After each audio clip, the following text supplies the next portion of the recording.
Shalini TV நேயர்களுக்கு வணக்கம். ஆடி மாதம் மீன ராசிக்கு என்ன பலன்கள் பார்க்கலாம். மீன ராசிக்கு பாருங்கள், போன வருஷம் 2023 வருஷம் அக்டோபர் மாதம் 8ஆம் தேதி, அதாவது 8/10/2023 நம்ம மேலே ராகு வந்து உட்காந்தாருங்க. அதிலிருந்து பாருங்கள், மன உளைச்சல் ஆகிடுச்சு, அலர்ஜி உபாதை பண்ணுது, ஏதாவது நோய் தொல்லை கொடுத்துக்கிட்டே இருக்குங்க, நமக்கு சங்கடங்களை ஏற்படுத்துதுங்க. 7.5 சனி ஆரம்பிச்சிருச்சா இல்லைங்களா? பொதுவாக வந்து 7.5 சனி எப்படின்னா, இப்போ மீனராசிக்கு விரயத்தில் இருக்கிறாருங்க.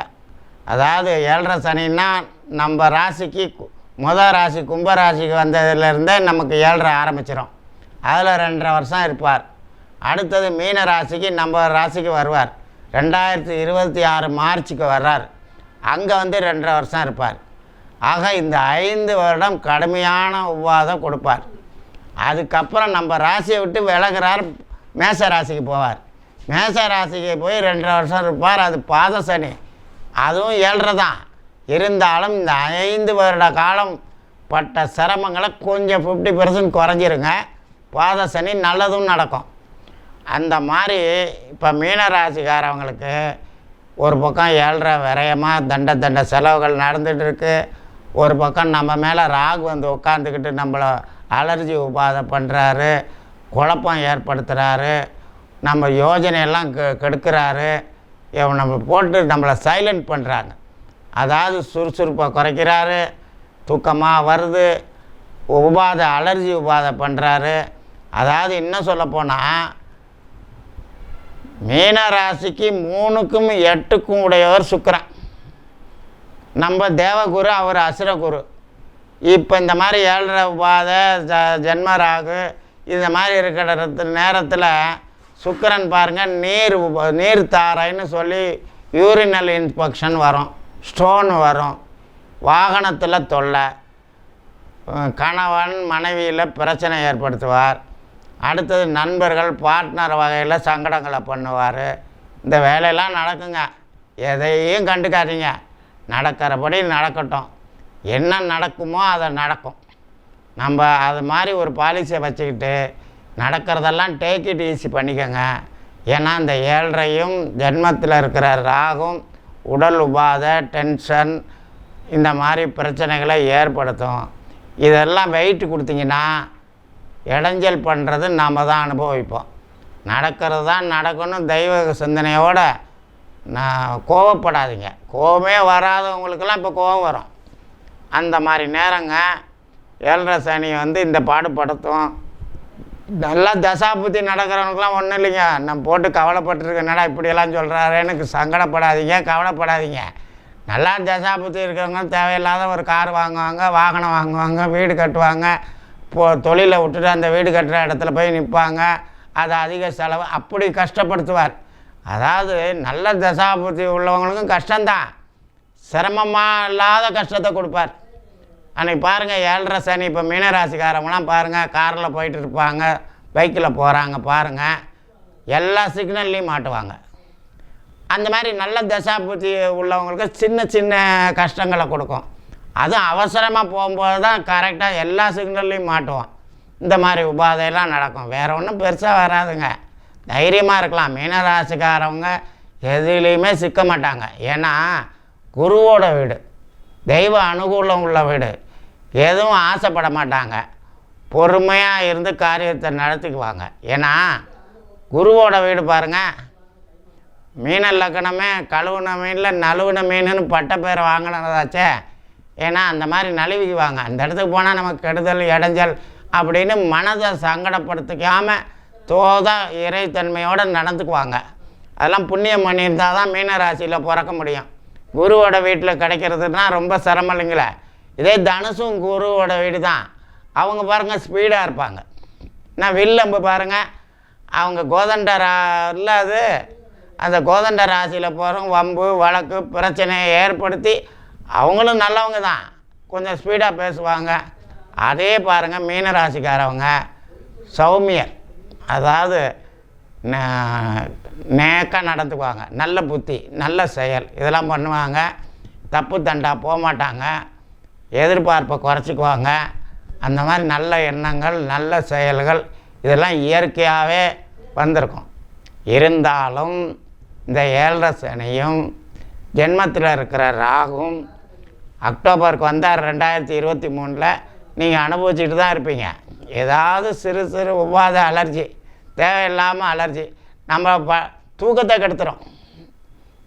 சரியான தூக்கம் இருக்காது, இந்த வேலையெல்லாம் செய்யும். ஏற்கனவே பாருங்கள், மீன ராசிக்காரவங்களுக்கெல்லாம் தூக்கமே வராது. அதாவது தூக்கம் வராதுன்னா தூங்காமல் இருக்க முடியாதுங்க. அற்ப நித்திரைங்கிறான். என்னன்னா இப்போ மீனுன்னு சொல்கிறோம், மீன் தூங்குதாங்க? எப்படி தண்ணியில் இருந்துக்கிட்டு அப்படியே நின்றுக்கிட்டே தூங்குது? அது மாதிரி மீன ராசிக்காரவங்களுக்கு தூக்கம் எந்த இடத்துல வேணாலும் கொஞ்சம் நேரம் உட்காந்துருக்கும்போது தூங்கிக்குவாங்க.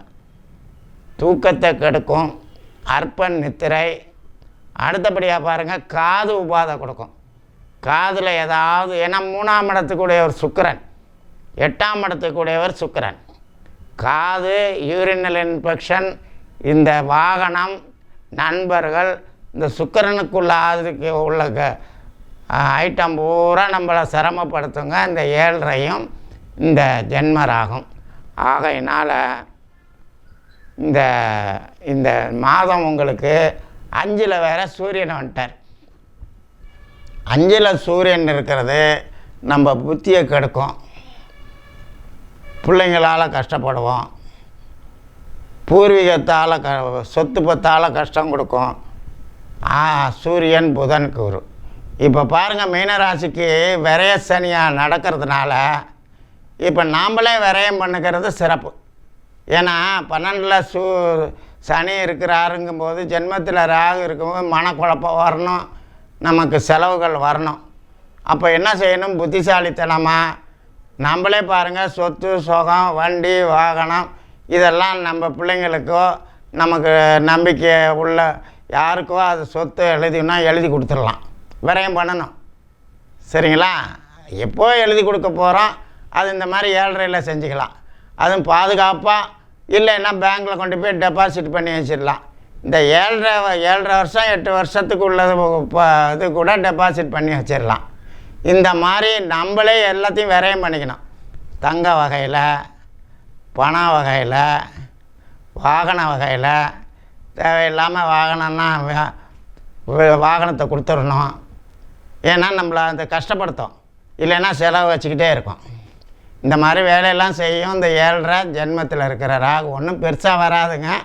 நல்லா தசாபுத்தி நடக்கிறவங்களுக்கெல்லாம் ஒன்றும் செய்யாது. அது நமக்கு தேவைக்கு வண்டி இருக்காது, அன்றைக்கி தான் வண்டி மக்கர் போடணும். இந்த மாதிரி சிறு சிறு கஷ்டங்கள்லாம் கொடுக்கும் இந்த 7.5. மற்றபடி ஒன்றும் பெருசாக கஷ்டம் வராது. நல்லா தசாபுத்தி சரியில்லாதவங்களுக்கு அதிக நோய் தாக்கம் கொடுக்குங்க, தேவையில்லாத குழப்பத்தை கொடுக்கும் நமக்கு. ஏன்னா ஜென்மத்தில் போய் ராகு இருக்கிறார்ல, இந்த ராகு குழப்பவாதி. எதுவும் பெருசாக நினைப்போம். அதாவது சின்னமாக ஒரு ஊசி குத்தினா கூட, ஐயோ ஊசி குத்திருச்சுடா, குண்டு ஊசி குத்திருச்சு, அது குத்திருச்சு, உடனே போய் டென்ஷனாக ஊசியை போட்டுக்குவோம், டாக்டர்கிட்ட காமிப்போம். தேவையில்லாத குழப்பத்தை கொடுப்பார் அதிகமாக. மற்றபடி 5ல் இந்த மாதம் சூரியன் வந்ததுனால ஆடி மாதத்தில் புத்திர வகையில் சில சங்கடங்கள் ஏற்படும். நமக்கு விரயசனி நடக்கிறதுனால நாமளே போய் நம்ம பேங்க் பேலன்ஸை குறைச்சிரும். ஆமாம், செலவில் நாமளே என்ன பண்ணோன்னு ஒரு தங்கம், பேலன்ஸு, நகை, நட்டு, பதை, எல்லாம் பணம் இதெல்லாம் டெபாசிட் பண்ணிடலாங்க. 6 வருஷம் 5 வருஷத்துக்கு. அது நல்ல காலம் வரையில் எடுத்துக்கலாம், செலவு பண்ணிக்கலாம். நம்மளே அந்த விரயத்தை ஏற்படுத்திக்கணும், நல்ல விதமாக பண்ணிக்கலாம், சொத்து வாங்கலாம். இப்போ பாருங்கள் என்ன பண்ணுறதுன்னு, பணத்தை போய் கஷ்டப்படுத்தாமல் டக்குன்னு ஒரு சொத்து வாங்கிடலாம். இது மாதிரி. ஏன்னா நமக்கு சொத்துக்குள்ளேயும் தங்கமும் நம்மளுக்கு கெட்டே போகாதுங்க. எனக்கு தெரிஞ்ச வரைக்கும், எனக்கு தெரிஞ்சு 21 ரூபாய்க்கு 1 பவுன் பார்த்தேங்க. 76 77லலாம் 600 ரூபாய்க்கு வந்துச்சுங்க. இப்படி வரிசை 85ல் வெறும் 2000 ரூபா தாங்க 1 பவுனு. இன்றைக்கி 1 கிராம் 7000 ரூபாய்க்கு கிட்டத்தட்ட வந்துருச்சுங்க. பாருங்கள், மண்ணும் பொண்ணும் நம்மளை கெடுக்கவே கெடுக்காது. அது அதில் போடுற காசு வீண் போகாது. நம்ம எண்ணங்களாலும் செயல்களாலும் தப்பான வகையில் நம்ம செலவு பண்ணிடுவோம். ஆகையினால் சூதகமாக எப்படி சேஃப்டி பண்ணணுமோ அந்த வகையில் மீனராசிக்காரவங்க விரயத்தை நாமளே விரயம் பண்ணிக்கிறது சிறப்புங்க. மற்றபடி இந்த 5ல் இருக்கிற சூரியனை விட 6ல் ஆவணி மாதம் போனால் நமக்கு நன்மைகளை செய்யும். இந்த 5ல் இருக்கிறது நம்ம புத்தியை கெடுக்கும், பூர்வீகத்தை கெடுக்கும், பிள்ளைங்களை கெடுக்கும். சங்கடமான மாதம்தான். இதை சூதகமாக தெய்வ சிந்தனையோடு இந்த மீனராசிக்காரவங்க இந்த ஆடி மாதத்தை குலதெய்வம் கோயிலுக்கு போங்க. ஏன்னா பூர்வீகத்தில் சூரியன் இருக்கிறாரு. பூர்வ புண்ணியம் தான் தெய்வஸ்தானம். இந்த 5ல் சூரியன் அரசாங்க கடுபடியும் பண்ணும். ஏன்னா சூரியன்னா ராஜகிரகம் இல்லைங்களா. அவர் ஏற்கனவே மீனராசிக்கு 6 உடையவர். அவர் போய் விரயத்தில் இருக்கார். 6க்கு விரயம். அரசு, அரசாங்கம், தந்தை இந்த வகையிலையும் செலவுகளை உண்டு பண்ணிடும். திடீர்னு பாருங்கள் தண்ட தீர்வை கட்டுவோம்.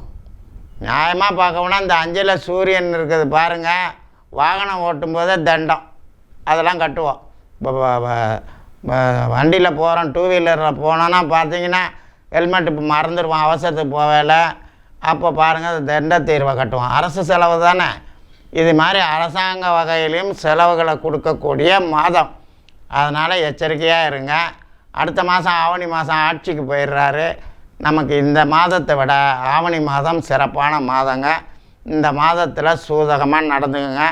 மற்றபடி 7ரையும் ஜென்ம ராகும் சிரமம் கொடுத்தாலும் சமாளிக்கக்கூடிய திறமை மீனராசிக்கு உண்டுங்க.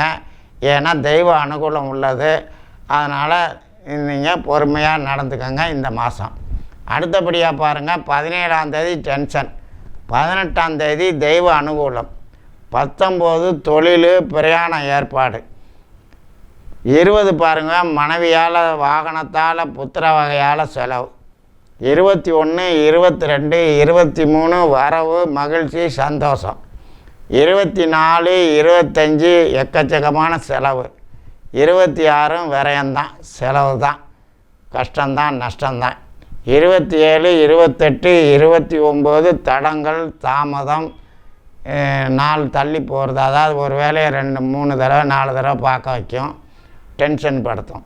அடுத்தது பாருங்கள் 30 வரவு மகிழ்ச்சி, 31 டென்ஷன், 1 8 வரவு மகிழ்ச்சி சந்தோஷம், 2 8 மன உளைச்சல், 3 8 முயற்சிகள் அனைத்தும் வெற்றி, 4 8 5 8 விரயத்துக்கு தான் யோஜனை வரும். சும்மா இருக்க மாட்டாமல் ஏதாவது செலவு பண்ணுறதுக்கு யோஜனை வந்துக்கிட்டே இருக்கும். அந்த உங்களுக்கு 4 8 5 8 பொறுமையாக நடந்துக்கோங்க. 6 8 வரவு சந்தோஷம் மகிழ்ச்சி, 7 8 டென்ஷன், மனைவி வகையில் வாகன வகையில் அதிகமான செலவுகள் நடக்கும். அடுத்தது பாருங்கள் 8 9 10 அலர்ஜி, வீண் பிரயாணம், வெட்டி அலைச்சல், தேவையில்லாமல் வெளியில் போயிட்டு வந்து கஷ்டப்படுவீங்க. சங்கடமான பிரயாணம் தான், போய் தான் ஆகிற மாதிரி ஒரு சூழ்நிலை ஏற்படுத்தும். தேவையில்லாத பிரயாணம் நடக்கும், வெட்டி அலைச்சல் தான். அன்றைக்கி டென்ஷன் பண்ணிட்டுக்காதீங்க. சரி தான் நடக்குன்னா நடந்து தான் ஆகும். ஆகையினால் ரொம்ப இந்த 7ரை கோபத்துக்கு வரும், கோபத்தை காமிக்காதீங்க.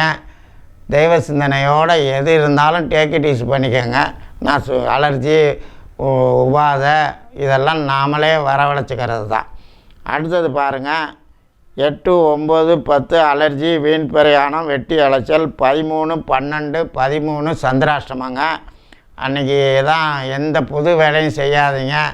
அன்றைக்கி பொறுமையாக இருங்க, தெய்வ சிந்தனையோடு இருங்க, கொஞ்சம் நாவடக்கமாக இருங்க. கூடுமான வரைக்கும் மௌன விரதம் இருந்தால் இன்னும் சிறப்புங்க. உடல் ஆரோக்கியத்துக்கும் மனம் நல்லா இருக்கிறதுக்கும் நல்ல நாளுங்க. 11 12 13 சந்திராஷ்டமம். புதுசாக எந்த வேலையும் தொடங்காதீங்க. ரொட்டீனாக இருக்கிற வேலை, வழக்கமாக உள்ள வேலையை செய்யலாம், ஒன்றும் தவறு கிடையாது. 14 அதிகமான டென்ஷன், பொறுமையை கையாளுங்க. 15 தெய்வ அனுகூலம் இருக்குங்க. 16 தொழில் வகையில் பிரயாணம், வரவு கொஞ்சம் வரவு வருதுங்க. திட்டம் போடுறீங்க தொழிலுக்காக, 16ஆம் தேதி பிரயாணம் இது மாதிரி பிளான் பண்ணிக்கிறீங்க. மற்றபடி இந்த மாதம் 5ல் இருக்கிற சூரியன் நமக்கு கெடுதல் தான். நம்ம புத்தியை கெடுக்கும், பிள்ளைங்களை கெடுக்கும், புத்திர வகையில் சங்கடம் வரும். இந்த வகையில் இந்த மாதம் அடுத்த ஆவணி மாதம் நல்ல மாதம். இந்த மாதத்தில் அதனால் தெய்வ சிந்தனையோடு இந்த மாதத்தை சூதகமாக தள்ளுங்க. வணக்கம்.